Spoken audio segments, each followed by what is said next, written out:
नमो ताहि जाते बहे करेंतारि महा करि मंगल करियो महा ग्रंथ करने को कान जाते मिले समाज सब आवे निज पद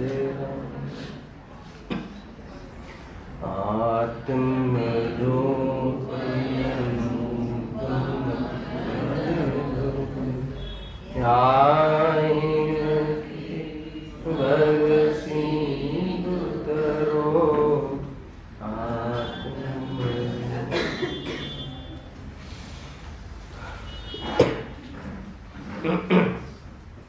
श्री मोक्ष मार्ग प्रकाशन ग्रंथ से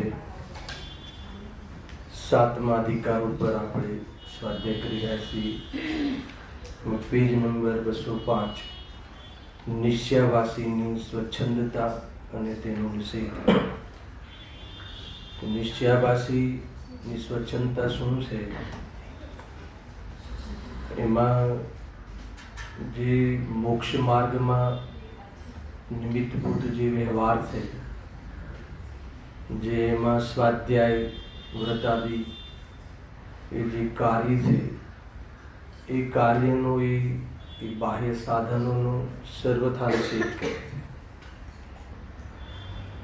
તો પંડિતજી કહે છે કે એનો જે સર્વથા નિષેધ કરે છે અને શુદ્ધાત્મા આત્માનું તો લક્ષ છે નહીં, નિશ્ચયના કથનોનું જ્ઞાન છે.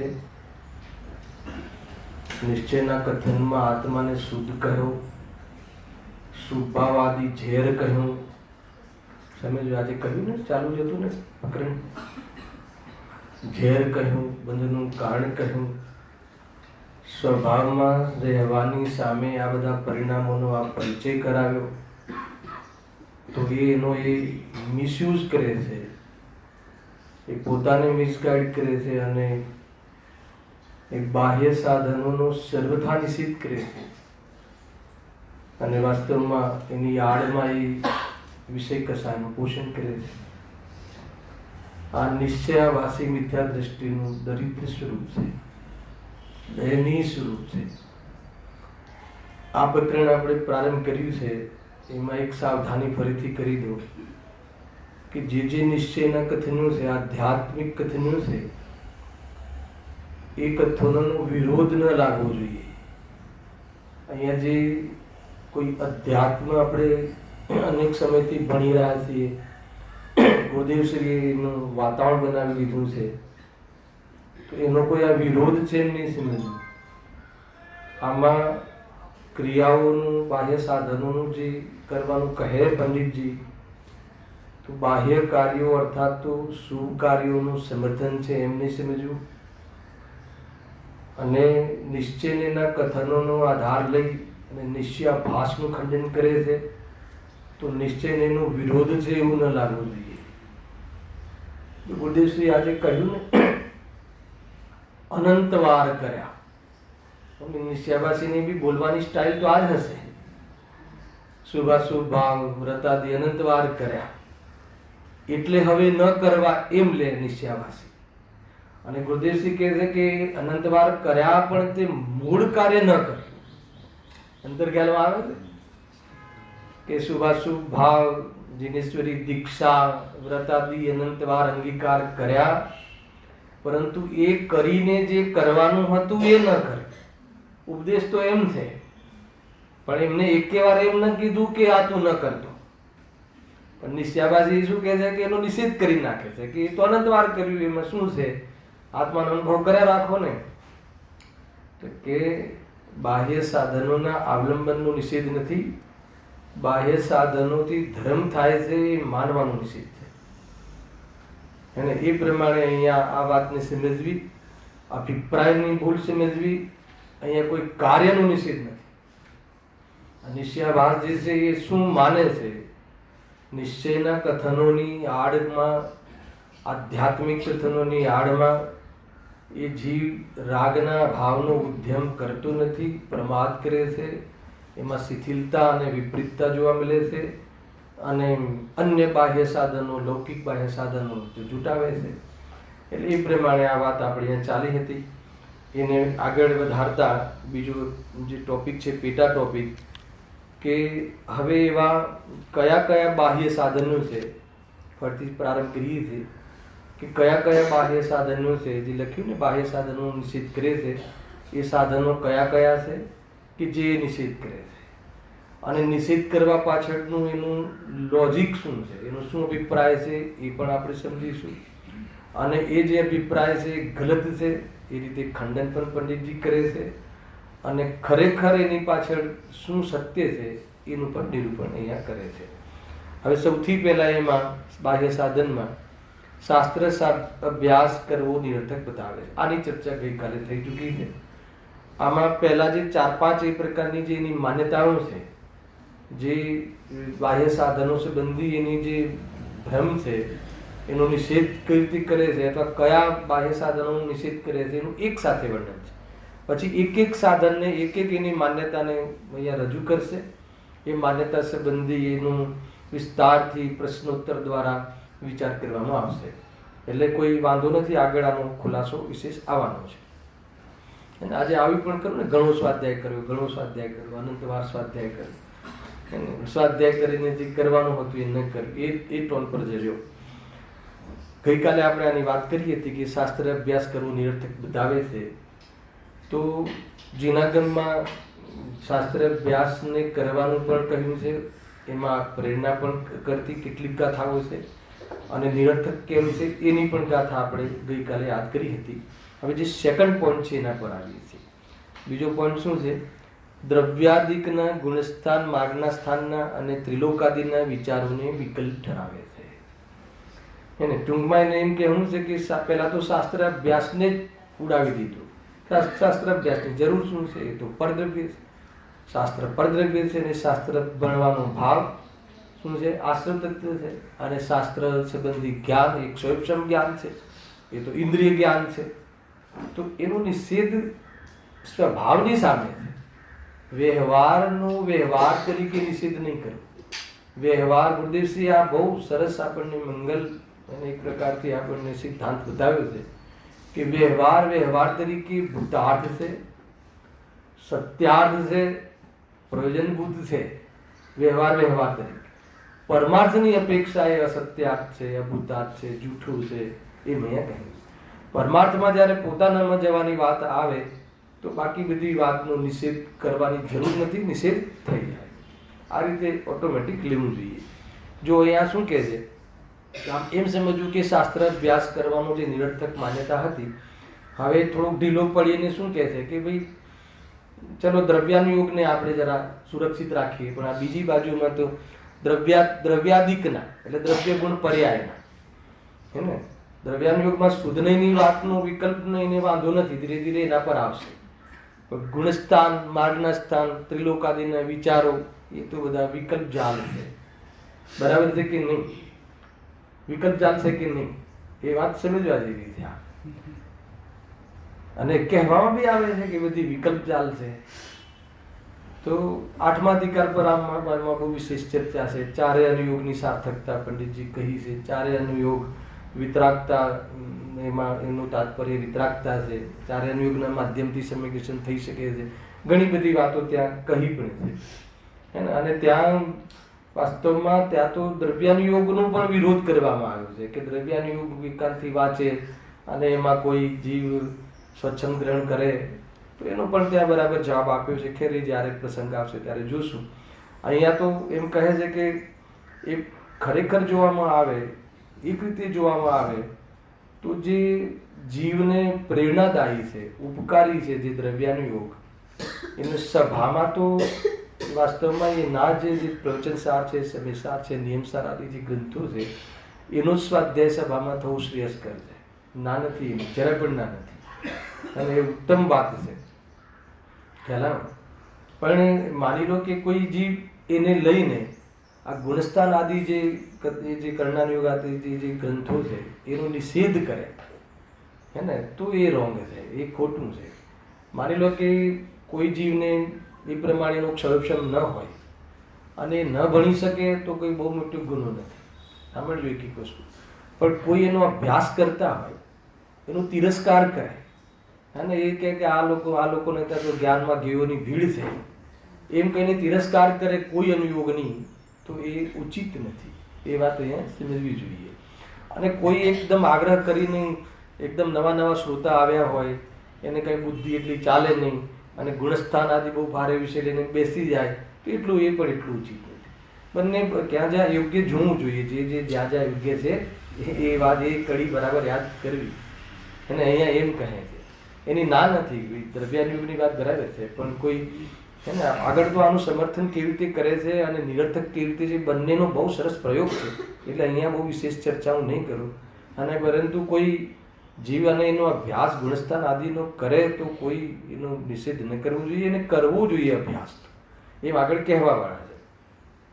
તો દ્રવ્યાર્ધિકના દ્રવ્ય ગુણ પર્યાયનો પણ એને વિકલ્પ સતાવે છે. દ્રવ્ય ગુણ પર્યાય પણ વિકલ્પ જાલ છે. દ્રવ્ય ગુણ પર્યાય એટલે પ્રમાણનું દ્રવ્ય આવી ગયું ને, એટલે શુદ્ધ નયનો જે અતિરેક છે, શુદ્ધ નયનું એકાંત છે, પક્ષ છે, એ જીવને તો પ્રમાણની વાત સુહાતી જ નથી, પણ એને ખ્યાલ નથી કે શુદ્ધ નહીં પણ પ્રમાણનો અંશ છે. હલાવે કે નહીં, એ પણ પ્રમાણનો અંશ છે. અને શુદ્ધને સંબંધી વિકલ્પ છે એ બી તો વિકલ્પ જાલ છે. એના આત્માનો વિકલ્પ બી તો વિકલ્પ જાલ છે. અગર વિકલ્પ સર્વ વિકલ્પને વિકલ્પ જાલ કહે અને નિર્વિકલ્પનો ઉદ્યમ કરે તો તું મહાપુરુષ છે. હલાવે ને, એની તો ક્યાં ના છે. પરંતુ આ ગુણસ્થાન માર્ગના સ્થાન તો કે ભણવાની ચીજ છે, એ તો અશુદ્ધ જીવની ચર્ચા છે, તો આમ છે તેમ છે. અને આગળ કહે છે કે ત્રિલોકાદિના વિચારો કરવા, લોકનું 3 લોકનું સ્વરૂપ સમજવું શું કરવા.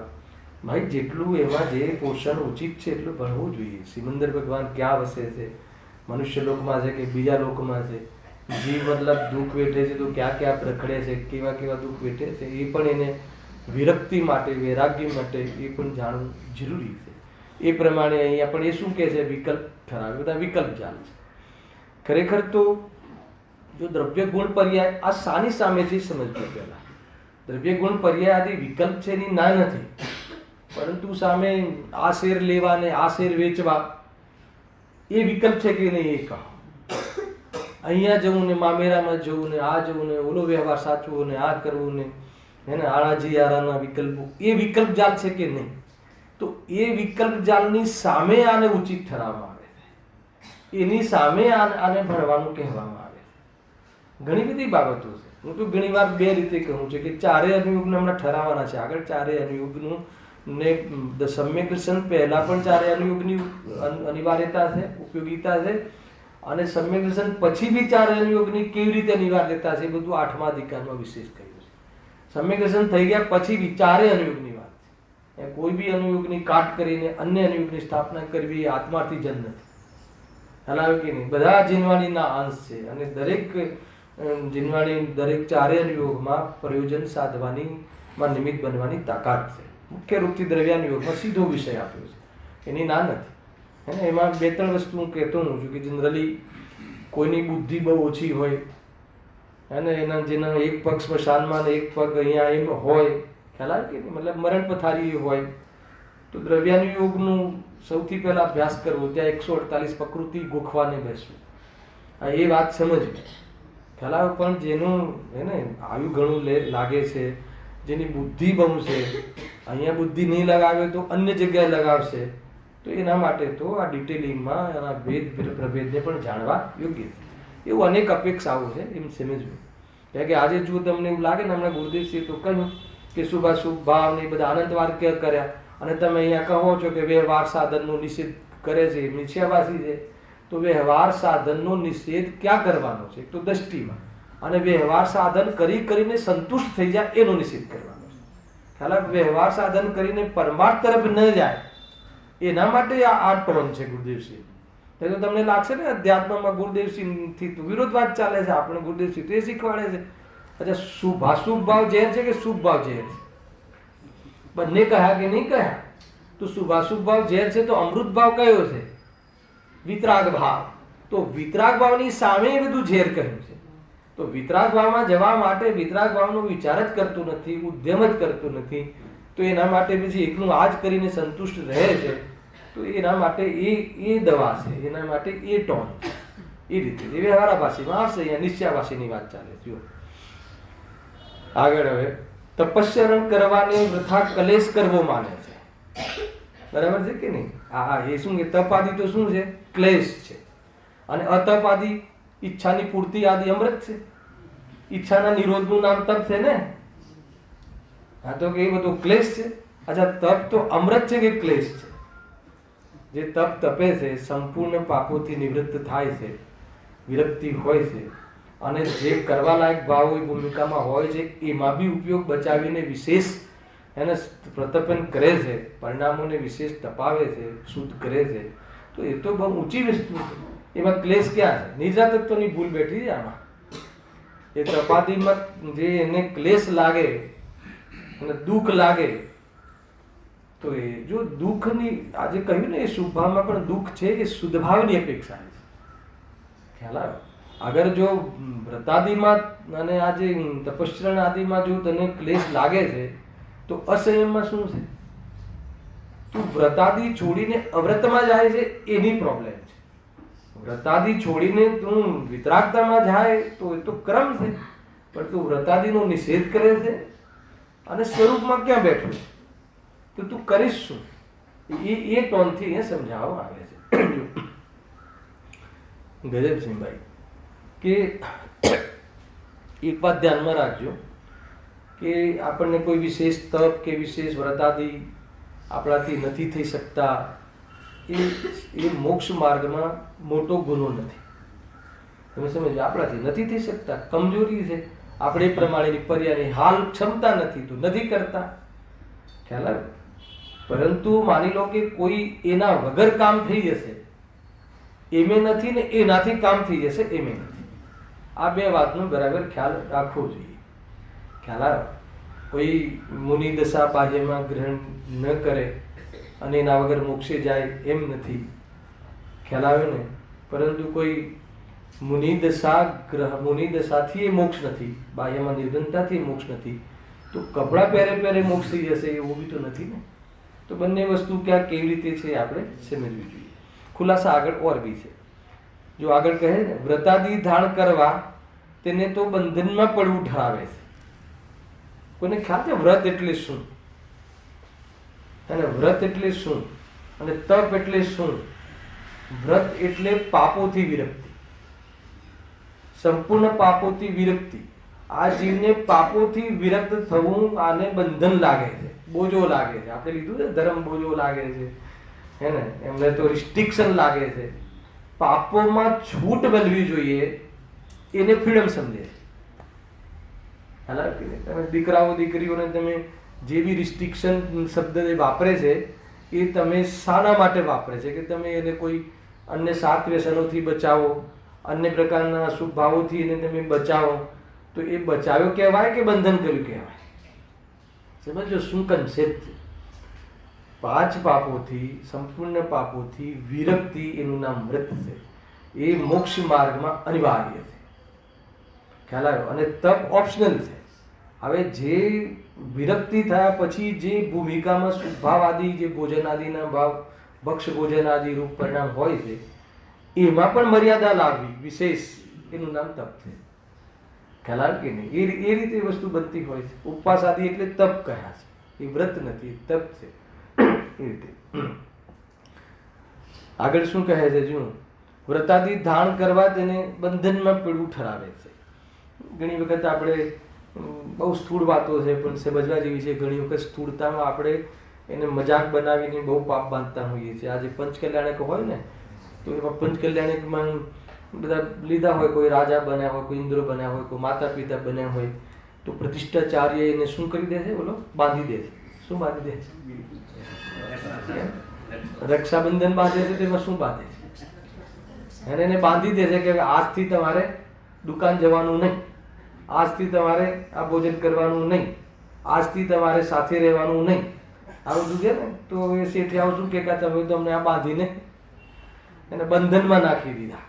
બહુ બંધન થઈ ગયું ને, રિસ્ટ્રિક્શન આવી ગયું ને, તો મને વિકલ્પ આ બધું મનોવિજ્ઞાન છે. મને એ બતાવો કે કદાચ આ મર્યાદા નથી કરતો જીવ, તો એ ક્યાં બંધાયેલો હશે? તો એ જ્યાં બંધાયેલો હશે ત્યાં મુક્ત છે, તો એ તો બીજી દિશામાં છે ને. તો પછી બંધન કેમ લાગે છે? જો વિતરાગતાની સામે બંધન લાગવું એ તો ઉચિત છે. આ બધા પરાશ્રિત ભાવ છે. ના નથી, વ્રતાદી છે, આ જે બધા પરાશ્રિત ભાવ છે, મન આકોટતા રૂપ દુઃખ પણ છે, એ બધી જ વાત બરાબર છે. પણ અવ્રત જે છે એ કયું સ્વાશ્રિત ભાવ છે? તું આ છોડીને અવ્રત રૂપ તું જીવન જીવે છે, હે ને? કેમ કે તું તને નિશ્ચયના વિષયોની, ભાઈ આત્મામાં તો વ્રતાદી તો છે જ નહીં, વ્રતાદી મોક્ષ માર્ગ છે જ નહીં, અને ભાઈ વ્યવહાર મોક્ષ માર્ગ છે, પરમાર્થી મોક્ષ માર્ગ છે જ નહીં, એમ કરીને તું એનાથી વંચિત રહે છે. અરે જ્ઞાનીઓને, ભરતજી જેવા મહાપુરુષોને, એમને અસંયમનું ઘણું દુઃખ હોય છે. જ્યારે બી અસંયમમાં હતા ને ચતુર્ગુણ સ્થાનમાં, તો એનું ઘણું દુઃખ હતું. વ્રતાદિની ભાવના બાતા હતા. વ્રતાદિની ભાવના ભાવ એટલે શું જીતું ભાઈ, ખ્યાલ છે કોઈને? તો કથન શું કહેવામાં આવે છે ને સમજવું શું? તમને એવું લાગતું હશે કે ગુરુદેવસિંહ તો વ્રતાદિને ઝેર કહે છે, અને તમે અહીંયા બેસીને એટલે પંડિત ટોડરમલજીની ઓળથી તમે કહો છો કે વ્રતાદિની ભાવના ભાવવી જોઈએ. તો બંનેમાં વિરોધ લાગતો હોય તો સમજી લો કે એને જીનવાણી સમજવા નથી આવતી. અરે વ્રતાદિ એટલે મહાવ્રત જે ધારે છે એને 3 ચોકડી કસાયના અભાવની વિતરાગતા છે. તો એ વિતરાગતા તરફ એનું ધ્યાન છે. એ મહાવ્રતીને એટલી વિતરાગતા હોય છે આત્મદ્રષ્ટિપૂર્વક, તો એની ભાવના છે. અને એટલી એ રીતે બહારમાંથી નિવૃત્ત થઈને સ્વરૂપની લીનતાનો પુરુષાર્થ કરવાની અંદરમાં ભાવના જાગૃત થાય છે. એને કથનમાં એમ કહેવાય કે હું મહાવ્રતને ધારણ ક્યારે કરીશ. કોઈ માત્ર એકાંતે મહાવ્રત ધારણ કરીને બાહ્ય પ્રવૃત્તિમાં રાખીને કોઈ મોક્ષ માર્ગનો પુરુષાર્થની કોઈ પ્રેરણા નથી. આ વાત સમજવું જોઈએ. એ રીતે જો હા ક્યાં આવ્યું હતું? હા, શાસ્ત્ર વડે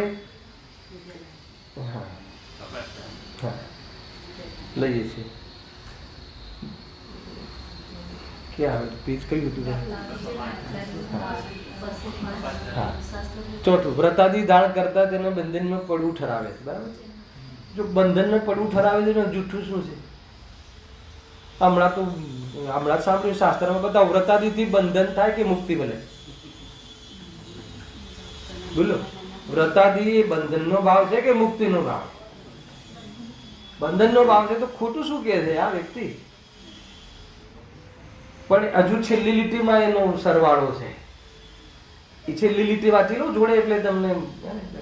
ઇત્યાદિ સર્વ સાધવોને ઉઠાવી પ્રમાદી બની પરિણમે છે. આ સરવાળો. વ્રતાદી બંધન છે એમ કહીને શાસ્ત્રનું કથન છે, એનો આધાર લઈને વિતરાગી થવાને બદલે, સ્વરૂપમાં લીનતા થવાને બદલે શું કરે છે? પ્રમાદી થઈ અને પાપોમાં પરિણમે છે, અર્થાત તો પાપ પ્રવૃત્તિમાં રહે છે. એ વાસ્તવમાં નિશ્ચયવાસ છે. પ્રમાદી રહેવું એ પણ પાપ નથી, સમજી લો. બહુ મોટો ગુનો નથી, સાંભળજો. પણ જીનવાણીનો આધાર લઈ અને પ્રમાદી બનવું એની વાત અહીંયા. બાકી મિથ્યા તો પહેલા જાય છે, પછી અવિરતિ જાય છે, પછી 6ઠા ગુણસ્થાન સુધી પ્રમાદ હોય છે. એટલે પ્રમાદ તો પોતપોતાના ગુણસ્થાન અનુસાર 6ઠા ગુણસ્થાન સુધી પ્રમાદ કહે, 6 ગુણસ્થાન પ્રમાદ ના. એટલે પ્રમાદ નિશ્ચયવાસ હોય તો 6ઠા ગુણસ્થાન વર્તી આચાર્ય કુનકુન દેવ પણ પ્રમાદ તો નિશ્ચયવાસી કહેવાશે. માન્ય છે? તો એકલો પ્રમાદ, માત્ર પ્રમાદ નહીં, પણ જીનવાણીનું માધ્યમ લેવું. વ્રતાદિને શું માનવા? બંધનું કાળ માનવું. એનો નિષેધ નથી, પણ બંધનું કાળ માની અને એ વ્યવહારનો નિષેધ કરી અને એ પ્રમાણે એનો અંગીકાર ન કરી અને અવ્રતરૂપ રહેવું અને અવ્રતરૂપ જીવનની ઝંખના રાખવી, એનું નામ વાસ્તવમાં નિશ્ચયવાસી. આ તો અભિપ્રાયના ભૂલની છે. અસંયમ જીવન જીવે એ પણ નિશ્ચયવાસી નથી. ખ્યાલ આવે કે નહીં? વ્રતાદી રૂપ જીવન જીવે એવી વ્યવહારાવાસી નથી. તો કોણ છે? તો કે એમાં માને છે શું? અભિપ્રાય શું છે? કે વ્રતાદિને બંધન ઠરાવે છે, વ્રતાદિને જડની ક્રિયા ઠરાવે છે.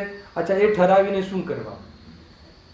તમને ખ્યાલ છે જે બહારમાં જે વ્રતાદિ અને એ બધું કેમ ઓછું થઈ ગયું? એને પહેલાના કરતા કેમ ઓછું થયું? પહેલા કરતા હતા, અભિપ્રાય તો ખોટો જ હતો, પણ હવે ઓછું થઈ ગયું. એનું કારણ શું છે? માનો કે તમને 10 લક્ષણ કરવામાં પ્રભુલાઈ કોઈ કહે કે ઉપવાસ કરો ને પહેલો, તો તમારે કઈ રીતે વિચારવું જોઈએ? એક તો ઉપવાસ કરો, ખ્યાલ નહીં, અમે તો સાંભળ્યું છે કે આત્માની સમીપ વસ્તુ એ જ ઉપવાસ છે. ભોજન ન કરવાથી ને કરવાથી સંબંધ શું છે? તો કે એ રીતે વાત ઉતારી પાડવાની વાત નથી આ. તો કે ક્યાંય ને ક્યાંય નિશ્ચયાભાસનું અનુસંધાનમાં ચાલે. મારાથી થતું નથી, મારામાં એ શક્તિ નથી, મને કમજોર છે, મને રહેવાતું નથી, મને એને વશ થઈ જાઉં છું, એટલે હું મર્યાદા કરીને ઓછું ભોજન લઈને હું એ ઉપયોગ ત્યાં બચાવીશ. એ તો સમજમાં આવે છે, પરંતુ એ તો શું ઉપવાસ તપાતી શું છે? તો કસાયની મનતા છે, તો કસાયની મનતા છે તો બંધનું કારણ છે. તો તું એના પછી જે કરીશ એ તો મુક્તિનું કારણ છે. ખ્યાલ આવે કે? તો એ રીતનો નિષેધ નથી. એ રીતે વાસ્તવમાં એની અમહિમા હશે, જેને વ્રતોની અમહિમા છે, એને વાસ્તવમાં આત્મની રુચિ નથી. ખ્યાલ આવે કે? અને વ્રતોમાં એકાંતે ધર્મ માને છે, એને પણ આત્માની રુચિ નથી. આ બંને હોવું જોઈએ. કોઈ વ્રત કરે તો એને ક્રિયાકાંડી ઘોષિત નહીં કરી દેવું. અને આપણી અંદરમાં યોગ્યતા નથી એ વાત જુદી છે, પરંતુ કોઈ કરે તો વ્રતને લઈને એનો તિરસ્કાર નહીં કરે. તો બાળ વ્રત છે, સમ્યક દર્શન તો છે નહીં. તમને ખબર છે એને સમ્યક દર્શન નથી? એ જે વ્રતી છે તમને ખબર છે કે એને સમ્યક દર્શન નથી? તમને કોઈ દિવ્યાની મુનિરાત મળી ગયા છે કે તમને કહી દીધું છે કે આ ફલાણા વ્યક્તિનું લિસ્ટ આપી છે કે આટલા લોકોને સમ્યક દર્શન નથી, વ્રત કરે તો તું બાળ વ્રત કહે છે? ક્યાંથી જોવે છે? હવે શું છે છોડો. બાહ્યમાં ધાર્મિક અનુષ્ઠાન છે કે નહીં? તો ધાર્મિક અનુષ્ઠાન જે વ્રતાદિને હે કહે છે એવા આચાર્ય કુનકુન દેવને વ્રતાદિ છે કે નહીં એ કહો. આચાર્ય કુનકુન દેવે ગુરુદેવે કહ્યું છે કે આચાર્ય કહ્યું છે? આચાર્ય કહ્યું છે કે અરવિંદ ભગવાને કહ્યું છે? ખ્યાલ આવે કે? તો અરવિંદ ભગવાનનો જે મેસેજ છે એ વ્રતાદિ જે આચાર્ય કુનકુન દેવે આપણને કહ્યું કે હે છે, વાસ્તવમાં એ બંધનના ભાવ છે. એ મુનિરાજ મહાવ્રતનું નિરતિચાર પાલન કરવા વાળો વ્યવહાર લાઈફસ્ટાઈલમાં છે કે નહીં? તો લાઈફસ્ટાઈલમાં નિષેધ કરવાનો નથી, એને સ્વરૂપમાં ન રહેવાય ત્યારે આવી પ્રવૃત્તિ આચરી અને ઉપયોગને સ્વરૂપમાં લગાવવાનું વાતાવરણ આપવું જોઈએ. વાસ્તવમાં એ ના માટે છે વ્રતાદિ, પરંતુ કોઈ એમાં સંતુષ્ટ થઈ જાય એ તો ભૂલ છે. અને કોઈ એનો નિષેધ કરીને પ્રમાદી બની જાય અને તો બી એ વાસ્તવમાં મિથ્યાત્વનું પોષણ કરે છે. બહુ સિમ્પલ છે, આ કોઈ ખાસ વાત નથી. ખરેખર જીવન તો પવિત્ર જ હોવું જોઈએ. અને બાહ્યમાં કોઈ સદાચારથી રહેવું એનો નિષેધ કોઈ નિશ્ચય નથી કરે, હે ને? અને અસદાચારમય જીવન હોય એને તો નહીં ક્યારે પ્રગટ થાય. કોઈ સદાચારનો નિષેધ કરે છે, નિશ્ચય નહીં એ સદાચારમાં ધર્મ માનવાનો નિષેધ કરે. બરાબર ધ્યાન રાખજો. સદાચારનો નિષેધ જીનવાણી માતાએ કોઈ જગ્યાએ નથી. જો હજુ એક વાત લખી છે અને એક એક વસ્તુને આગળ કેવી રીતે ખુલાસા કરે છે એટલે વાંચી લઈએ. તથા પૂજન આદિ કાર્યોને શુભાશ્રવ જાણી ત્યાગવા રૂપ પ્રરૂપે છે, હે ને? પૂજન આદિને શું કહે છે? શુભાશ્રવ જાણી, શુભાશ્રવ છે એ સંવર નથી, જાણી ત્યાગવા રૂપ એટલે હે રૂપ, અને હે રૂપ માનવા. તો હે રૂપ માનીને એની પ્રવૃત્તિ હોવી જોઈએ, ના હોવી જોઈએ એવું નથી. ભાઈ ગજબની વસ્તુ છે. તમે જીનવાણીને જો આપણે ઘણીવાર હમણાં નિજરાધિકાર ચાલે છે આપણે મલાડ મેં, તો મને એકવાર વિકલ્પ આવ્યો કે જે જીનવાણી માતા કે શુભાવને બંધનું કારણ કહે, વ્રતાદિનું બંધનું કારણ કહે, પૂજા પાઠ આદિને બંધનું કારણ કહે, એ જીનવાણી માતા નિજરાધિકારમાં જ્ઞાનીને અશુભ ભાવમાં બંધ થતું નથી એટલું ને નિદ્રા થાય છે એમ કહે. હવે ક્યાં કઈ અપેક્ષા છે? શું અપેક્ષા છે? એક બાજુ તમે કહો છો શુભ ભાવ બંધનું કારણ છે, અને અહીંયા તમે કહો છો કે જ્ઞાનીને અશુભ ભાવ પણ બંધનું કારણ નથી. બંધનું કારણ નથી એટલું ને નિદ્રાનું કારણ છે. હાલા કે નિદ્રાધિકારમાં કહે છે કે નહીં? તો કઈ જગ્યાએ કેટલી બધી અપેક્ષાઓ છે, કઈ અપેક્ષાએ કહ્યું છે, આચાર્ય જયસિંહ દેવે કયા ખુલાસા કર્યા છે એ સમજવું જોઈએ. એટલે દરેક જગ્યાએ એ વાતનું ત્યાં શું ઉપયોગિતા છે સમજવી જોઈએ. એટલે આગળ પૂજન આદિ કાર્યોને શુભાશ્રવ જાણી ત્યાગવારૂપ પ્રેરૂપે છે ઇત્યાદિ. અચ્છા, વાંધો નથી, વાત તો સાચી છે. પૂજન કરતા કરતા થોડી કઈ આત્મા મોક્ષે જશે, ભગવાનની પૂજા કરતા કરતા મોક્ષે જશે નહીં. તો શું કરવાથી મોક્ષે જશે એ કહી દો. પૂજા કરતા કરતા આજ સુધી કોઈને મોક્ષ ગયો નથી, કોઈને મોક્ષ થયો નથી, એકદમ 100% વાત છે. તો પછી શું કરવાથી મોક્ષે જવાય છે એ ખબર હોય. તો સ્વરૂપમાં લીન થવાથી મોક્ષે જવાય છે. તો એની સામે આનો નિષેધ કર તો તું મહાપુરુષ છે. પરંતુ અહીંયા શું લખ્યું? ઇત્યાદિ સર્વ સાધન. આ બધા કયા સાધન હતા? બાહ્ય સાધન. ગજબ છે. જે સાધનોનો નિષેધ કરવામાં આવે છે એ સાધનોનો ઉપયોગ, એ સાધનોનું અવલંબન જ્ઞાનીઓને જોવા મળે છે. જોવા મળે છે કે નથી મળતું? તો એ ત્યાં વિરોધ કેમ નથી લાગતો? પછી જે ચીજનો મતલબ કે નિષેધ કર્યો, અધ્યાત્મમાં નિશ્ચય નહીં અને નિષેધ કર્યો, દ્રષ્ટિમાં નિષેધ કરવાની વાત કરી, એમાં માન્યતામાં, અભિપ્રાયમાં એને પોતાનો સ્વભાવ માનવાનો નિષેધ કર્યો, એ તો બહુ પરમ પવિત્ર વાત છે. પરંતુ એના જીવનમાં, એની દિનચર્યામાં, એની લાઈફસ્ટાઈલમાં અગર જો એ સાધનોનો નિષેધ કરે છે તો પછી એ ક્યાં જશે એ બતાવો. એ ક્યાં જશે એ બતાવો.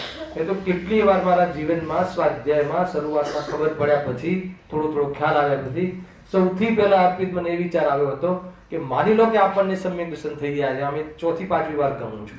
માની લો કે આપણને આત્મદ્રષ્ટિ થઈ ગઈ, ત્રિકાલી ધ્રુવ ભગવાન આત્માની દ્રષ્ટિ થઈ ગઈ. એના પછી વોટ નેક્સ્ટ? સમ્યક દર્શન થઈ ગયું પછી આત્માનો અનુભવ કરતા રહેજો, અને રાને જેટલો કસાયની રાગ છે એનો ભાવનો કોઈ ઉદ્યમ નહીં કરતા, એવું કઈ છે? અરે જે પણ કાર્ય જેને આત્મદર્શન થઈ ગયું એવા મહાપુરુષોને ભલે એનો કેટલો કાળ અસહ્યમાં ગયો, પરંતુ જ્યારે બી એમને જ્યારે મોક્ષ માર્ગમાં પ્રસ્થાન કરી અને મુક્તિને પ્રાપ્ત થયા તેમને સંયમ અંગીકાર કર્યું કે ન કર્યું, અને સંયમ અંગીકાર કરીને એ વાતાવરણમાં શુદ્ધોપયોગનો પુરુષાર્થ કર્યો કે ન કર્યો, અને શુદ્ધોપયોગમાં સ્વરૂપની લીનતા વધારીને ઉત્કૃષ્ટ અંતર મુહૂર્ત કાળમાં સ્વરૂપમાં લીન થઈને અર્યન પદને પામ્યા કે ન પામ્યા. તો આ બધી બાબતો છે કે નથી? તો શું કરવું? અભ્યાસ રાખવો. અને બહારમાં માની લો કે તમે ચરણાન યોગ આદિનો અભ્યાસ કરવો જોઈએ. આગળ ઘણી રીતે એની પ્રેરણા આપી છે ને, એની ચર્ચા વિશેષ આવવા વાળી. જો હવે જો આમાં એક બહુ જોરદાર વાત કહે છે, એનો સામેનો પક્ષ મૂકે છે પંડિતજી. જો શાસ્ત્ર અભ્યાસ નિરર્થક હોય, નિરર્થક કહ્યું ને એને, સાંભળો, એમને જ લખ્યું છે પંડિતજી, આપણે કોઈ જગ્યાએ પોતાની વાત કહેવાની જરૂર નથી. હોય તો મુનિઓને પણ ધ્યાન અધ્યયન એ બે જ કાર્ય મુખ્ય છે. શું કહ્યું? થોડુંક અવાજ, એક પોઈન્ટ સ્ટ્રેસ પડે. શું કહ્યું જીતુભાઈ? કે જો તમે એમ કહો કે સર્વથા નિરર્થક જ હોય શાસ્ત્ર અભ્યાસ, તો પછી મુનિઓને પણ બે જ કાર્ય છે. કયા બે કાર્ય છે? ધ્યાન અને અધ્યયન. સ્વરૂપમાં લીન થવું, સ્વરૂપમાં લીનતાનો પુરુષાર્થ ન લાગે તો અધ્યયન કરવું, શાસ્ત્ર અભ્યાસ કરવું. એ સિવાય બીજું કોઈ કાર્ય જ નથી. જો એ બે જ કાર્ય મુખ્ય છે. ધ્યાનમાં ઉપયોગ ન જોડાય ત્યારે અધ્યયનમાં જ ઉપયોગ નહીં લગાવે છે. ત્યારે સ્વરૂપમાં ન રહેવાય તો ક્યાં ઉપયોગ લગાવે? અધ્યયનમાં, શાસ્ત્ર સ્વાધ્યાયમાં. એના માધ્યમથી તો પછી સ્વરૂપમાં જવાનો પુરુષાર્થ તરફ વિચાર કરે અને પુરુષાર્થ કરે તો પાછા શુદ્ધ ઉપયોગમાં જાય. બે તો કાર્ય છે, જ્ઞાન અને ધ્યાન.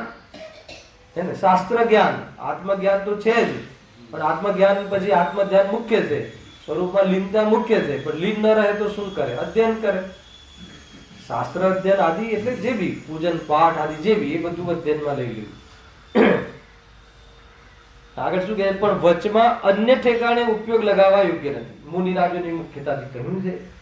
અન્ય જગ્યા એટલે શું? આમાં બહુ ખતરનાક વાત કરી ને, કે મુનિરાજને અન્ય જગ્યાએ ઉપયોગ ન લગાવવો જોઈએ. અરે ન લગાવવો જોઈએ શું? એમને અન્ય ઉપયોગ લગાવવાની કશાય જ નથી. અને અન્ય જગ્યાએ ઉપયોગ લગાવવાની પ્રવૃત્તિ દેખાય તો એ મુનિ હોય જ ના શકે.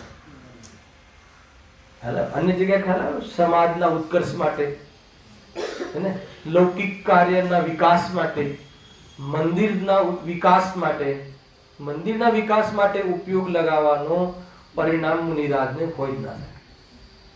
ક્યારે બી એમ ના કહે કે તમે શેઠિયાઓને બોલાવો ને દાન રાશિ લઈ આવો ને, ક્યારે ના કહે. એટલે ગુરુદેવસિંહ જેવા મતલબ કે શ્રાવક જીવનમાં એમને કોઈ દિવસ એવી પ્રેરણા નથી આપી, કહ્યું નથી. હાલાકી નહીં, આ તો ઉત્કૃષ્ટ વિતરાગતાને પ્રાપ્ત છે. અને કેમ ન લગાવે? કેમ કે એક તો પેલા એ પ્રકારની કશાય નથી, અને બીજું કે એમાં કશાય કેમ નથી? કેમ કે એ સંબંધી પરિણામોમાં એમના પ્રયોજનની સિદ્ધિ થતી નથી. એમને જે પ્રયોજન, કયું પ્રયોજન છે? મુક્તિને પ્રાપ્ત થવું, સ્વરૂપમાં રમી જવું, એ પ્રયોજનની સિદ્ધિ સમાજને બહારમાં મંદિર આદિમાં બનાવવાના ની પ્રેરણા આપી આપીને ઇન્વોલ્વ થઈને એનાથી કોઈ પ્રયોજનની સિદ્ધિ થતી નથી. જે મતલબ કે પોઝિટિવ કાર્યો છે ધર્મ માટે, એ સંબંધી બી ઉપયોગ લગાવો એ અન્ય ઉપયોગ છે. નેગેટિવની વાતો, વિરોધ કરવાની વાતો છોડો, એ તો મતલબ જ નથી. હાલા પણ જે પોઝિટિવ જે કાર્યો છે ધર્મ માટે, એમાં બી ઉપયોગ લગાવતા નથી. તો પછી ક્યાં લગાવે છે? એમના રાગની કાર્યસીમા ક્યાં સુધી છે? માત્ર 7 શાસ્ત્ર સ્વાધ્યાય સુધી. રાગની કાર્યસીમા જ એટલી છે, એનાથી વધારે રાગની એમના ખાતામાં, એમના ઓળિયામાં એનાથી વિશેષ રાગ છે જ નહીં. પણ તો પછી જેટલો રાગ બાકી છે એ રાગમાં ઉચિત કાર્ય શું છે? તો કે અધ્યાય. અને પરમાર્થ કાર્ય શું છે? તો કે ધ્યાન. એ રીતે છે. જો શાસ્ત્ર વડે તો તત્વોના વિશેષ, જો આમાં કઈ બહુ નવી વાત નથી. આ તો આપણે સમયસારાદિના પ્રારંભમાં જ આપણે આચાર્ય અમૃતચંદ્રદેવજી આ ટીકા લખવાનો પ્રારંભ કરે છે, એના પહેલા લખે છે શું છે? બીજો શ્લોક શું છે પંડિતજી? यद्यपि मैं तो चिन्मात्र ज्योति हूं, फिर भी परिणति मलिन हुई है मोहोदय से. बराबर છે? એમને કયો મોહ છે? ચારિત્ર મોહનો ઉદય છે. ખ્યાલ આવે? તો એના માટે શું કરવાનું નક્કી કર્યું એમને? એટલા માટે હું આત્મખ્યાતિ ટીકાની રચના કરીશ અને એના માધ્યમથી તત્વોનો વિચાર કરીશ, અને તત્વોનો વિચાર કરી અને સ્વરૂપમાં લીનતાનો પોષાક. બસ આટલી જ મેથડ છે. નહીં પણ આ તો નિશ્ચયાભાસી તત્વનો વિચાર કરવાનો હોતો હશે. 7 તત્વ વિચાર કરવાની વસ્તુ જ કઈ, તો કે 7 તત્વના વિચારની આગળ કેટલી અહેમિયત છે એની બહુ વિશેષ ચર્ચા આગળ કરીશું એમ કહે છે. જો આગળ શું કહે છે? જો શાસ્ત્ર વડે તો તત્વોના વિશેષો જાણવાથી સમ્યક દર્શન જ્ઞાન નિર્મળ થાય છે. આવી ને વાત કે સમ્યક દર્શન પહેલા 4 અનુયોગની ઉપયોગિતા શું છે અને સમ્યક દર્શન પછી ઉપયોગિતા શું છે, તો એમાં દ્રઢતા થાય છે.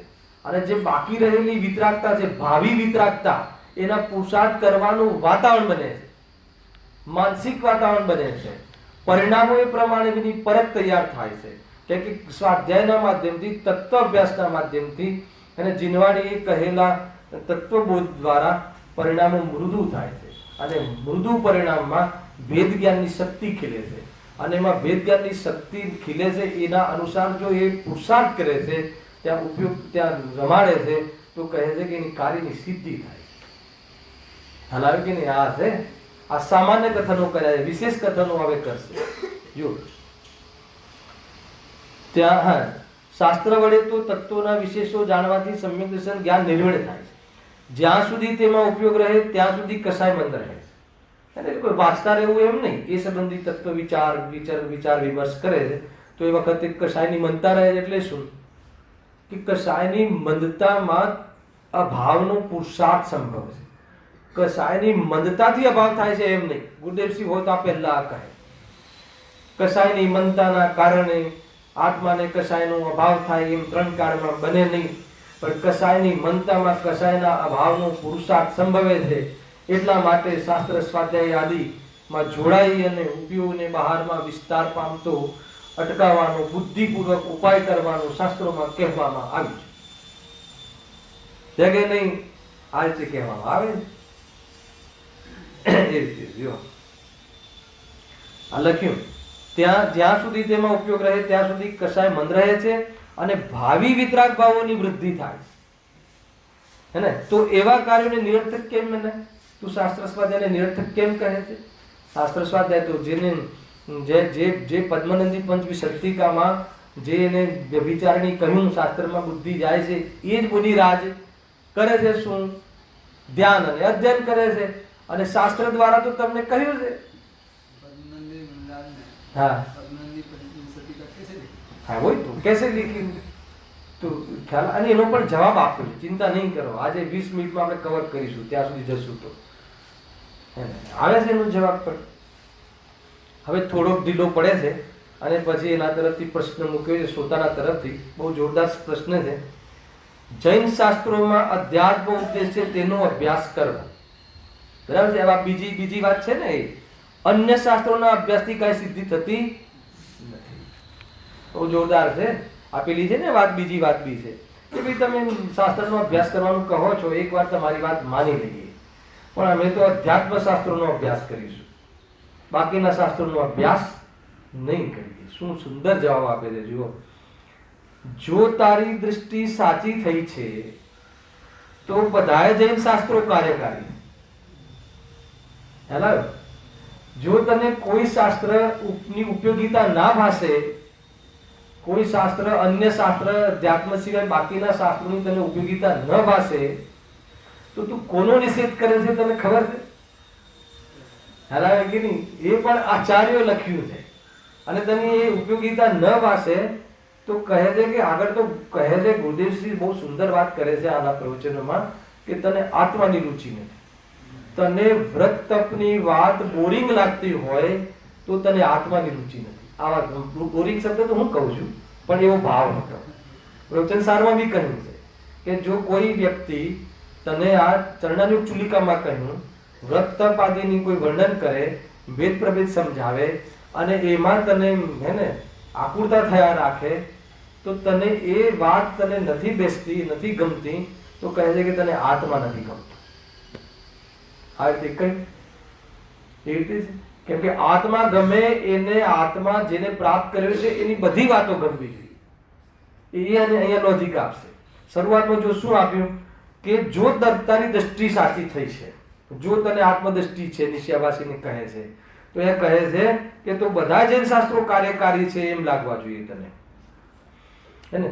પ્રથમ યોગમાં પણ આત્માની દ્રષ્ટિ જે થઈ છે એનું પોષણ થાય છે, નથી થતું એવું થોડી છે. તમે જોઈ લો, એમાં પણ જેટલા સિદ્ધાંતો અધ્યાત્મમાં છે, જેટલા સિદ્ધાંતો ક્રમબદ્ધ પર્યાય કહો, નિમિત્ત ઉપાદાન કહો, ષટકારક કહો, જેટલા બી આધ્યાત્મિક સિદ્ધાંતો છે, એ બધા જ સિદ્ધાંતો પ્રથમાનુયોગના માધ્યમથી એટલા સિદ્ધ થાય છે, એટલા પોષાય છે આપણને, તો પછી એમાં અકાર્યકારી કેવી રીતે થઈ? તમે કોઈ બી ઉઠાવો, જેટલા બી ચરિત્ર, શ્રીપાલ ચરિત્ર, શ્રેણિક ચરિત્ર, પદ્મ પુરાણ, જેટલા બી મહાન ગ્રંથો છે ને એકવાર ખોલીને જુઓ. પદ્મ પુરાણ લઈને બહુ પ્રચલિત છે, રામાયણ, હે ને. સીતાજીને કેટલો બધો વનવાસ ભોગવવો પડે, અને જ્યારે જેમ લવકુશનો જન્મ થાય છે અને પછી રામને ને લક્ષ્મણને હરાવવાની યોગ્યતા થઈ જાય છે, અથવા હરાવવાનો પ્રસંગ આવી જાય છે, ત્યારે પછી પરીક્ષા આપવાનો પ્રસંગ આવે છે. હવે આટલા વર્ષો સુધી ન કોઈ એમને શ્રીરામને વિકલ્પ આવ્યો, કે ન કોઈ એમના સલાહકાર મંડળ હોય ને આજુબાજુ, એમને ન વિકલ્પ આવ્યો કે તમે મોકલો છો એ પહેલા તમે પરીક્ષાનો પ્રસંગ અત્યારે જ કરી લો ને. અરે ન દેવોને વિકલ્પ આવ્યો કે નીચે જઈને હું કહી દઉં, તો એ શું બતાવે? એ શું બતાવે? ક્રમબદ્ધ પર્યાય બતાવે છે કે નથી બતાવતું? અનાદિથી ભગવંતોએ જોયેલું છે, અનાદિથી નક્કી છે કે આ કાર્ય આ રીતે જ થશે. ખ્યાલ આવે? અને જ્યારે એ કાર્ય થવાનું હોય છે ને, તો એના પહેલા જે નાના નાના કાર્યો થાય છે ને, એ બધા એ પક્ષમાં થતા હોય છે. પણ જ્ઞાનીઓને એની પડી હોતી નથી. જ્ઞાનીઓને ક્રમબદ્ધનો વિશ્વાસ છે, જ્ઞાનીઓને પાપ પુણ્યનો વિશ્વાસ છે, જ્ઞાનીઓને કોઈ નુકસાન લાગે છે તો સ્થિરતાનું નુકસાન લાગે. ખ્યાલ આવે કે નહીં? બાકી કોઈ નુકસાન લાગતું જ નથી. આ વાત વિચારવા જેવી છે. દરેક આ તો મેં તો આગળ વાત થઈ ચૂકી છે. ચારે અનુયોગ દ્વારા બી જે અંદરમાં સમ્યક દ્રષ્ટિ થઈ છે, એની દ્રઢતા અને ભાવિ વિતરાગતાની તૈયારીઓ થઈ શકે. એવું કોઈ એકાંત નથી કે તમે દ્રવ્યાનુયોગ વાંચીને. આનો તો વિસ્તાર 8મા અધિકારમાં આવશે. જો શું કહે છે, જો તારી દ્રષ્ટિ સાચી થઈ છે તો બધા જૈન શાસ્ત્રો કાર્યકારી છે. તેમાં પણ જુઓ, અધ્યાત્મની બી રાખી વાત, તેમાં પણ મુખ્યપણે અધ્યાત્મ શાસ્ત્રોમાં તો આત્મ સ્વરૂપનું કથન મુખ્ય છે, એની ના નથી. હવે સમ્યક દ્રષ્ટિ થતા આત્મ સ્વરૂપનો તો નિર્ણય થઈ ચૂક્યા પછી, હે ને, હવે તમારે દ્રવ્યાનુયોગનું શું કામ છે? નિશ્ચયવાસીને કહેવાય તમને તો આત્મદ્રષ્ટિ થઈ ચૂકી છે, હવે તમારે દ્રવ્યાનુયોગનું પણ શું કામ છે? એ લખ્યું. હવે સમ્યક દ્રષ્ટિ થતા આત્મ સ્વરૂપનો તો નિર્ણય થઈ ચૂક્યા પછી જ્ઞાનની નિર્મળતા માટે વા ઉપયોગને મન કસાયરૂપ રાખવા અર્થે અન્ય શાસ્ત્રોનો અભ્યાસ મુખ્ય જરૂરનો છે. અહીંયા કહ્યું તથા આત્મ સ્વરૂપનો નિર્ણય થયો છે તેને સ્પષ્ટ રાખવા માટે અધ્યાત્મ શાસ્ત્રનો અભ્યાસ પણ જરૂરનો છે. એ પણ રાખીને વાત, અધ્યાત્મ શાસ્ત્રનો નિષેધ નથી કર્યો, એ તો જરૂર છે, દ્રઢતા આવે છે, પણ વિતરાગ થવા માટે, કશાયને બહુ ફેલાવ ન થાય એ માટે, એ બધી એના માટે પણ અન્ય શાસ્ત્રોનો એટલે અન્ય અનુયોગોનો પણ અભ્યાસ એટલો જ જરૂરી છે. પરંતુ અન્ય શાસ્ત્રોમાં અરુચિ તો ન હોવી જોઈએ. આ વાત બહુ છે. અર્પિત, ખ્યાલમાં આવે કે નહીં? ખ્યાલમાં આવે? તમારો પ્રશ્ન ઉત્પન્ન થાય કે ભાઈ તમને દ્રવ્યાનુયોગની ઉપયોગિતા ભાષે છે અને અન્ય શાસ્ત્રોની ઉપયોગિતા નથી ભાસતી, તો કે તમારા સમજવામાં કંઈ ભૂલ છે. અને તમને એમ કહો કે ભાઈ તમને બુદ્ધિ નથી ચાલતી કર્ણાનુયોગમાં, એ સમજમાં આવે છે. તમારો ક્ષયોક્ષમ નબળો છે એ સમજમાં આવે છે. તમારી પાસે કશાય અથવા તો વિકલ્પની જાલ બહુ છે તો ત્યાં નથી પહોંચી શકતા, સમય જ મર્યાદિત છે એટલે ત્યાં નથી જઈ શકતા, એ બી વાંધો નથી, એ બી વાંધો નથી. પણ તમે એ અનુયોગમાં તમને અરુચિ આવે છે, એની વાતોમાં તમને અરુચિ ભાષિત થાય છે, તો કહે છે આગળ બહુ જોરદાર વસ્તુ કહે છે. તો શું કહે છે? જુઓ, સાંભળો. જેને અન્ય શાસ્ત્રોની અરુચિ છે તેને અધ્યાત્મની પણ રુચિ સાચી નથી. આવ્યું ને કથન? તને વાત કેમ ના ગમે? તને ચરણાનુયોગની વાત કેમ ના ગમે? આગળ લખવા ચારે અનુયોગની સિદ્ધિ હમણાં 2 મિનિટમાં કરવા વાળા છે કે કેમ ના ગમે. અને ઉદાહરણ તો વિષય વાસનાનું આપે છે અને ચારે અનુયોગની સિદ્ધિ કરે છે. બહુ જોરદાર. ચારે અનુયોગની રુચિ ના હોય, કોઈ બી અનુયોગની વાત હોય, અને જીનવાણીનો કોઈ બી અંશ અપ્રિય કેવી રીતે હોઈ શકે?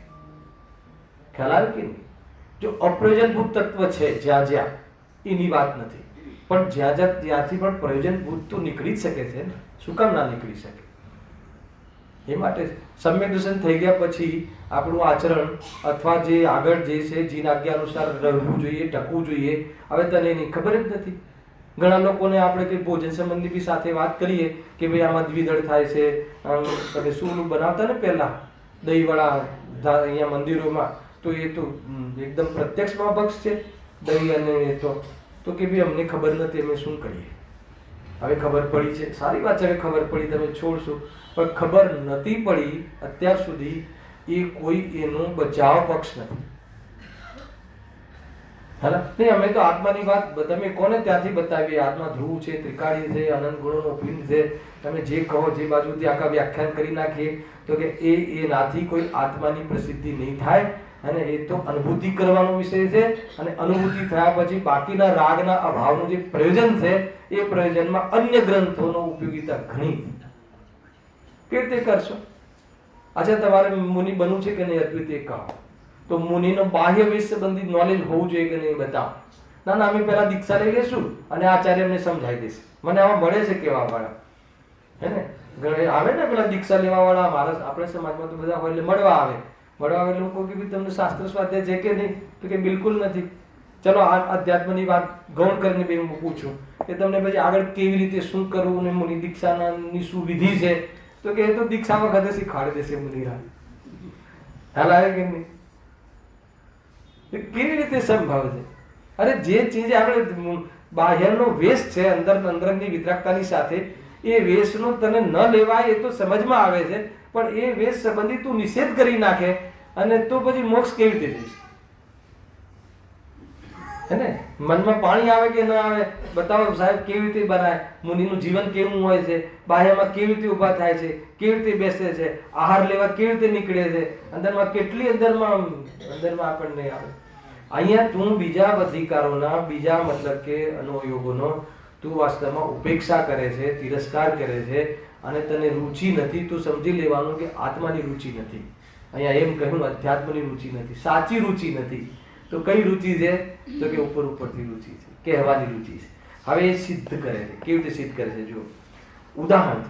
જેમ કે જેનામાં વિષય આસક્તપણું હોય, કોઈને વિષયનો અનુરાગી હોય, સમજી લો વિષયનો આસક્ત જીવ હોય, અથવા આપણે બીજું ઉદાહરણ સાથે ચલાવીએ કે માનો કે કોઈને જે એક્ટિંગનો શોખ હોય, અથવા કોઈને સિંગિંગનો અંદરમાં બહુ શોખ હોય. હવે ચારે લોકો સિદ્ધ કરશે આમાં, તો તે વિષય આસક્ત પુરુષોની કથા પણ રુચિથી સાંભળે છે. બરાબર? માનો કે આપણને સિંગિંગનો અંદરમાં બહુ શોખ હોય તો સિંગર હોય, જે સિંગરોની વાત આવે તો રુચિથી સાંભળીએ કે ના સાંભળીએ? કયો અનુયુગ થયો આ? બોલો, પ્રથમાનું યોગ થયો ને. આપણને વિષયની આસક્તિ છે તો વિષય આસક્તમાં જે લીડિંગ છે એ લોકોની વાતો સાંભળવી ગમે કે ના ગમે, એના જીવન ચરિત્ર સાંભળવું ગમે કે ના ગમે, ખ્યાલ આવે કે નહીં. આપણને ક્રિકેટનો શોખ હોય તો ક્રિકેટમાં જે આગળ પડતો હોય વ્યક્તિની જીવનચર્યાનું આપણે સાંભળવું ગમે કે ના ગમે, હે ને. તો એ કહે છે, એ આવ્યું અહીંયા પ્રથમાનું યોગ. પછી વિષયના વિશેષોને પણ જાણે છે, ખ્યાલ. હવે જે સિંગિંગ છે તો એ સિંગિંગની જે બી રાગના ભેદ આટલા છે ને આ છે ને સાદુલ વિકૃતિ ને આ ને તે ને એ બધા વિશેષો છે, એ વિશેષો જાણવામાં રસ પડે કે ના પડે. સિંગિંગ ગમે એને એના ભેદોમાં રસ પડે કે ના પડે.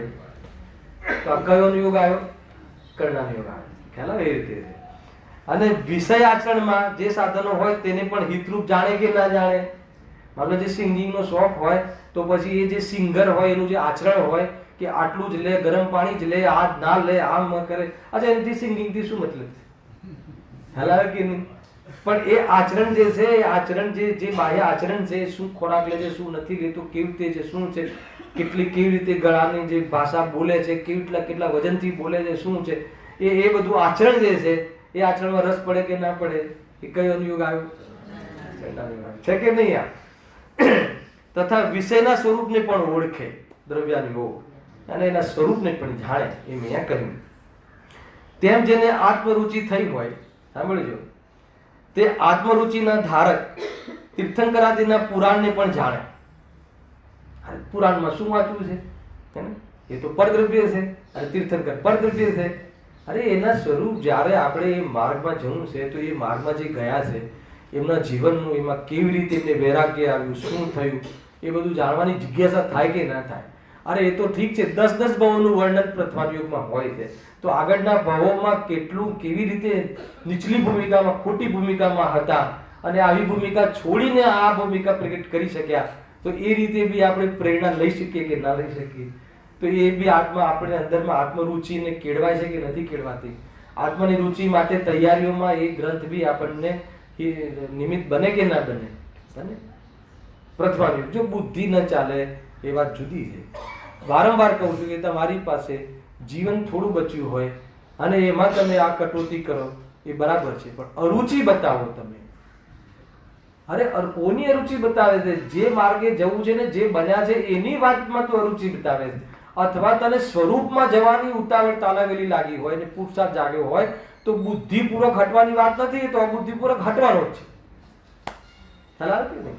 તમે વાંચતા વાંચતા ઉપયોગ સ્વરૂપના વિચારે ચડી ગયો, સ્વરૂપના વિચારે ચડતા એ સ્વરૂપના વિચારો સંબંધી બી તમને ઉપયોગ ત્યાં ન ઠર્યો અને સ્વરૂપમાં લાગી ગયો, તો એ કોઈ એનો તિરસ્કાર નથી. હા, ખ્યાલ આવે ને? એ તો શુભ ભાવનો વિધિવત ત્યાગ છે. હા, વિધિપૂર્વક નિષેધ છે એનો. એકલી વિધિ એ ના હોય ને એકલો નિષેધ એ ના હોય. વિધિ નિષેધ એ શુદ્ધ પર્યાયનો વ્યવહાર છે. ખ્યાલ આવે કે નહીં? કાંઈ નથી એવું થોડી છે. જો આગળ શું આવ્યું? વિષયના, એ થઈ ગયું ને. હવે આપણે મૂળમાં આવીએ છીએ, ઘટાવ્યું છે. જેને આત્મરુચિ થઈ હોય તે આત્મરુચિના ધારક તીર્થંકર આદિના પુરાણને પણ જાણે. બીજું, આત્માના વિશેષો જાણવા માટે ગુણસ્થાનાદિકને પણ જાણે. આવ્યું ને? આત્માના વિશેષો છે, ગુણસ્થાન, માર્ગના સ્થાન, જીવસ્થાન, જીવ સમાસ, એ બધું શું છે આપણે ચલાવ્યું ને શનિવારના ક્લાસોમાં, તો એને પણ જાણે. શું કામ જાણે? ખ્યાલ આવે કે નહીં? તો એ જાણે. એ જાણવાથી ખરેખર એને પોતાનું મૂલ્યાંકન કરવાની ખબર પડે. મૂળ વાત તો એ છે. બીજાના મૂલ્યાંકન કરવાની વાત નથી. કાલે બી બતાવ્યું હતું કે એનાથી ગુણસ્થાન આદિનું જો જ્ઞાન હોય તો એને બાહ્યથી મૂલ્યાંકન કરવાની વિધિ ખબર પડે અને પોતે ક્યાં ઊભો છે એની ખબર પડે અને પુરુષાર્થ કરવા માટે પ્રેરાય. આ રીતે છે. ઘણી વાર છે, માની લો કે ગઈકાલે જે કહ્યું હતું થોડું વધારું છે વિષયને, કે કોઈના જીવનમાં કોઈ પાપ પ્રવૃત્તિ દેખાય, હે ને, અને આપણને ચોથા ગુણસ્થાનની ખબર હોય કે ચોથા ગુણસ્થાનમાં આ પ્રવૃત્તિ હોવા છતાં આત્મદૃષ્ટિ હોઈ શકે છે, તો આપણે એને પાપ પ્રવૃત્તિથી જોવાની દૃષ્ટિ ન રાખવી. હવે એને શું છે એ જાણે, પણ એને આત્મદર્શનની યોગ્યતા પણ છે ને આત્મદર્શન પણ હોઈ શકે છે એમ સમજીને આપણે દ્વેષ બુદ્ધિથી દૂર રહેવું. આ તો લાભ થાય કે ના થાય? આપણે તો આપણા પરિણામો બચાવવા છે. ખ્યાલ? અને માની લો કે આપણને કોઈ અશુભ ભાવ આવી જાય એવો, જનરલી જો ઘણી વખત કેવું થતું હોય છે કે તમે સ્વાધ્યાયમાં લાગેલા રહો છો, એકદમ પૂરી તાકાતથી આવી જાઓ છો, ધંધો બંધો એક વખત તમે એ વખત નોર્મલ થઈ ગયા, ત્યાં એક બધું ઓછું કરી નાખ્યું, છોડી દીધું, આ બધું થઈ ગયું, અને પછી તમને વળી પાછું આમાં મન ચોટતું નથી અને ઓલા ભાવ વળી આવી જાય છે.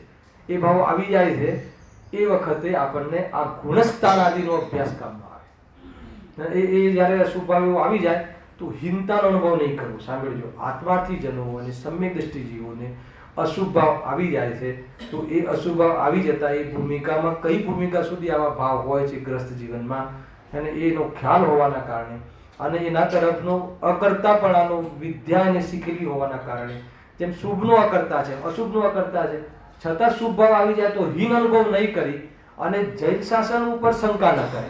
એ હોવા છતાં અંદરમાં એને એવી જાતિની તાકાત આવે. માનો કે તમને કોઈ ખોટો ભાવ આવી ગયો, ભોગના ભાવ આવી ગયા, 5 દિનના વિષયોના ભાવ આવી ગયા, તો એ કોઈ ધર્મ છોડી ન દે. ધ્યાન રાખજો, આ કોઈ પોષણની વાત નથી. ખ્યાલ આવ્યો? એનાથી ડરે નહીં. શું કામ ના ડરે? કેમ કે એને ગુણસ્થાનની ખબર છે. બીજું શું કામ ના ડરે? કેમ કે એને દ્રવ્યાનુયોગની ઓરથી પણ વિશ્વસની ખબર છે, અને અંદરમાં એ બળ છે આત્માર્થીપણાની. જ્ઞાનીની વાત નથી કરતો કે આવા છતાં પણ હું મારું કાર્ય કરીને જ રહીશ, હું ફસાવાનો નથી. તો આ ભાવ આવે તો પણ એ ભાવને લઈને હું મારું કાર્ય રોકીશ નહીં. તો જીવને આ બધી ખબર ના હોય તો શું કરે? ડિપ્રેશનમાં આવી જાય છે, વળી પાછું શું કરવું શું ના કરવું, અને અંદરમાં બહુ દુઃખી થઈ જાય છે. તો ડરવાની જરૂર નથી. એ ભાવ આવે પણ એ ભાવ અશુભ છે. અરે મને આવી ગયો, એ જે બતાવે છે કે તમારે જોઈતો નથી, અને તમારે જોઈતો નથી એનો અર્થ એ થઈ ગયો કે તમને એને સ્વભાવના ખાતામાં નથી માની રહ્યા. કોઈ બોલીને થોડી થાય છે. તમારા અંદરનો જે પડમન છે એનો સ્વીકાર છે, એ સ્વીકારને ઓળખો. અને એ સમયે જ્યારે અશુભ ભાવ હોય છે તો બી અંદરમાં એવી રીતે એનો વિચાર વિમર્શ હોવો જોઈએ કે આ આવવા છતાં હું અસંયમી છું, મને ખબર છે, અને આ અસંયમી ભાવ છે એ મને મારી વિતરાગતામાં બાધક છે, એ મને ખ્યાલમાં આવી ગયો. અને એ રીતે એ સંબંધી એનો પક્ષ નહીં લઈને પોતાના કાર્ય પર શંકા ન કરવી, વેદ જ્ઞાન પર શંકા ન કરવી, વેદ જ્ઞાનનું કામ બંધ નહીં કરી દેવું, વેદ જ્ઞાનનું પોષણ છે અટકાવી નહીં દેવું.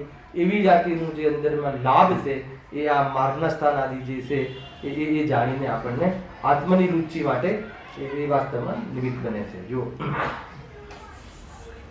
આત્મરુચિના ધારક આત્માના વિશેષો જાણવા માટે ગુણસ્થાન આદિને પણ જાણે. બરાબર છે? એ વાત આવી ગઈ. આત્મા આચરણમાં તે વ્રતાદિ સાધન છે તેને પણ હિતરૂપ માને. ખબર છે? હિતરૂપ માને એટલે શું? હિતરૂપ માને એનો અર્થ એ છે કે ધર્મ થાય એમ માને એમ નહીં. એ પણ વ્રતાદિ પણ સીધી કશાયનો અભાવ થવાની તાકાત નથી, એટલે એને મર્યાદામાં લાવવું, એકદેશ ત્યાગ કરવો, અને સ્વરૂપના માટે સ્વરૂપને અંદરમાં પ્રગટ કરવા અર્થે એ પ્રયોજનથી એનાથી બુદ્ધિપૂર્વક વિરક્ત રહેવું, એમાં આપણો આત્માના હિત જણાય છે, એમાં આત્માના હિતનું કાર્ય થઈ શકે છે. એના માટે ચરણાની યોગથી શીખવું જોઈએ કઈ ભૂમિકામાં કયું હોય છે અને હું કઈ ભૂમિકામાં ઊભો છું, અને એનો અભ્યાસ કરવો જોઈએ. વ્રતાદિનો અભ્યાસ વૃત્તિ તો હોવા જોઈએ. પછી એ બાલ વ્રત છે કે સુવ્રત છે એ તરફ દ્રષ્ટિ નહીં રાખ. તમારે વ્રતાદિ વગર, અને એના વ્રતાદિ તો અનિવાર્ય છે. 28 ગુણનું પાલન, 13 પ્રકારના ચારિત્ર, બાહ્ય ચારિત્ર, એ બધું છે કે નહીં? એના વગર મુક્તિનો માર્ગ ત્યાંથી જ આગળ જાય છે. એટલા માટે એનો અભ્યાસ હોવો જોઈએ, એની જાણકારી હોવી જોઈએ, એના અભ્યાસ રીતે આપણા જીવનમાં એનો અંગીકાર હોવો જોઈએ. અંશે પણ એ રીતે કરવું જોઈએ. સમ્યક દર્શન થઈ ગયા પછી આ બધા પ્રયાસો હોય કે ના હોય, એ સમ્યક દર્શનમાં તો પ્રતીતિ માત્ર છે. હું ચૈતન્ય સ્વરૂપ છું, એના પછી રાગ મારું સ્વરૂપ નથી, રાગ મારી લાયકાત નથી. પરંતુ આ રાગ જે આવે છે એને ભાવ કરવાની વિશેષતાઓ કઈ છે? તો કે આ બાહ્યના અને અનુયોગનો આધાર, અને એના અનુસાર બાહ્ય જીવન, બાહ્ય સાધન તારે કરવા પડશે, પણ એમાં સંતુષ્ટ નહીં થઈ જતો. અને બાહ્ય સાધનના માધ્યમથી પરમાત્માને પ્રેરે વ્યવહાર, ખ્યાલ આવ્યો કે નહીં? અને પરમાત્માને પ્રેરિત થઈ અને વ્યવહારને એ રીતે તું નિષેધ કરજે. વ્યવહારને ઉડાવી દઈ અને કાર્ય થતું નથી, અને વ્યવહારમાં રોકાઈ જઈને પણ કાર્ય થતું નથી. બે વસ્તુ બરાબર ખ્યાલ રાખવો જોઈએ. અંતિમ લીટી છે આત્મા આચરણમાં તે વ્રતાદિ સાધન છે તેને પણ હિતરૂપ માનો, તથા આત્માના સ્વરૂપને પણ ઓળખે. એ દ્રવ્યાનુયોગ છે. એ પ્રમાણે ચારે અનુયોગ કાર્યકારી છે. જે શાસ્ત્ર અભ્યાસની નિરર્થકતા વાળો પોઈન્ટ ચાલે છે એની અંદર અડધું પેજ તો એ આના પર પ્રૂવ કરવામાં આવ્યું કે નિરર્થક કઈ રીતે છે. અરે મુનિને પણ ધ્યાન ને અધ્યયન હોય છે અને ચારે અનુયોગ આ રીતે આપણને ઉપયોગિતા છે એની, તો તું કયા અનુયોગની અનુપયોગિતા તને લાગે છે એ રીતે અહીંયા કહ્યું છે. એ આ વિષયને પૂરું કરતા 1.5 લીટી છે. તથા તેનું યથાર્થ જ્ઞાન થવા અર્થે શબ્દ ન્યાયશાસ્ત્ર આદિ પણ જાણવા જોઈએ. ગજબની વાત છે. અને શબ્દ અને ન્યાય બે અલગ અલગ છે. અલ્પ વિરામ કરજો ત્યાં. શબ્દ એટલે વ્યાકરણ આદિ અને ન્યાય આદિ એ શાસ્ત્ર પણ જાણવા જોઈએ. 4 અનુયોગનું યથાર્થ જ્ઞાન કરવા માટે વ્યાકરણનું અને નયોનું જ્ઞાન હોવું જરૂરી છે. અરે થોડું પણ વ્યાકરણ અને ન્યાયશાસ્ત્રનો જાણકાર હોય તો મોટા મોટા ગ્રંથોનું રહસ્ય ખુલે છે. એના વગર તને આચાર્ય શું કહેવા માંગે છે, એના માટેનું અર્થઘટન કઈ રીતે છે એ તું નહીં પહોંચી શકે. ખ્યાલ આવે એટલા માટે એ પણ જાણવું જરૂરી છે. જો એટલે તેનો પણ પોતાની શક્તિ અનુસાર થોડો અને અથવા ઘણો અભ્યાસ કરવો યોગ્ય છે. એટલા માટે નિરર્થક નથી. એની ચર્ચા થઈ. હવે એના તરફથી એક પ્રશ્ન છે કે પદ્મનંદી પદવિસંતિકમાં આચાર્યદેવ કહ્યું છે કે બુદ્ધિ જો આત્મા સ્વરૂપથી નીકળીને બહાર શાસ્ત્રોમાં વિચરે છે તો એ બુદ્ધિને વ્યભિચારણી કહી છે. એનું શું કારણ? એનો ઉત્તર નેક્સ્ટ શનિ રવિવારે આપણે કરીશું. સહેજાનંદી અવિનાશી